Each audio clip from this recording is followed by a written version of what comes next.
Thousands of years ago, long before airplanes, cargo ships, or the internet, the world was already interconnected.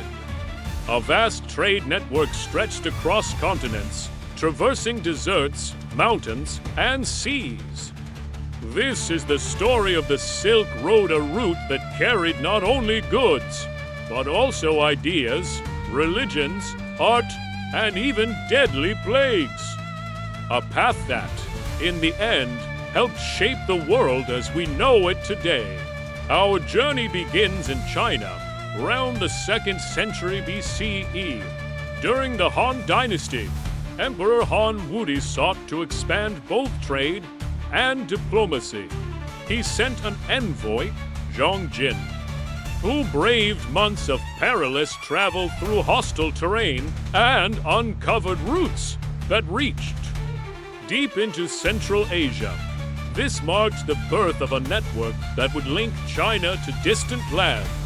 In its earliest years, one product in particular captured the world's imagination: silk. Soft, shimmering, and exceedingly rare.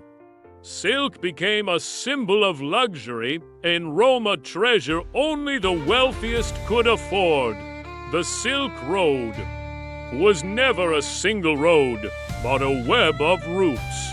One overland branch crossed the snowy Pamir Mountains, the deadly Taklamakan Desert, and the thriving oasis cities of Central Asia: Samarkand, Bukhara, Kashgar. Another followed the seas. From ports in southern China, through the Strait of Malacca, across the Indian Ocean, and into the Red Sea, where goods eventually reached Europe and Africa. Merchants carried spices from the tropics, gemstones from India, exquisite glass from Rome, paper from China, and technologies that would forever change history: gunpowder and the magnetic compass. Yet the Silk Road was more than just a marketplace. It was a bridge between civilizations. Along its dusty trails and sea lanes flowed ideas, beliefs, and cultures. Buddhism spread from India to China, carried by monks who journeyed for months to reach distant monasteries. Islam and Eastern Christianity reached the bustling caravan cities of Central Asia. Art styles merged. Music traveled in the songs of merchants. Languages absorbed foreign words. Recipes evolved as they crossed borders. In many ways, the Silk Road was the internet of the ancient world, a living network connecting people who never imagined each other's existence. The journey was never without peril. Deserts could swallow entire caravans in sandstorms. Bandits lay in wait behind dunes, ready to strike under cover of night. Mountain passes froze in winter, trapping travelers for weeks.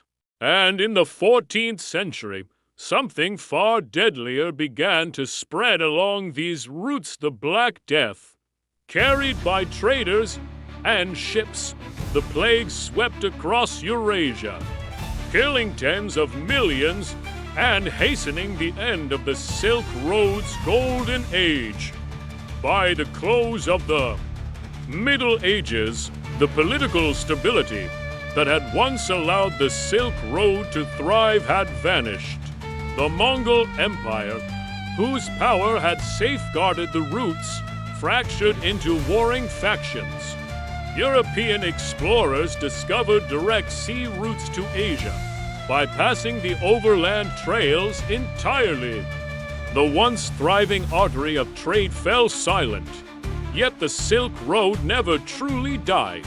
Its legacy endures in cultural exchange, in the spread of knowledge, and in the foods, languages, and traditions we still share today.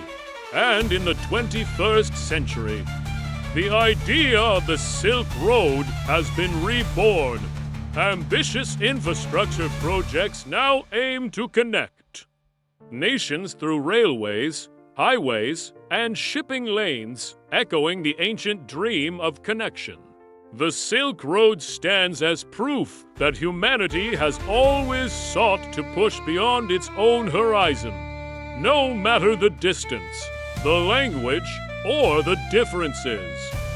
There has always been a desire to discover the world beyond one's own, and perhaps even now. We are still walking the Silk Road only today. The path is paved with fiber optic cables and digital networks, carrying ideas and dreams at the speed of light.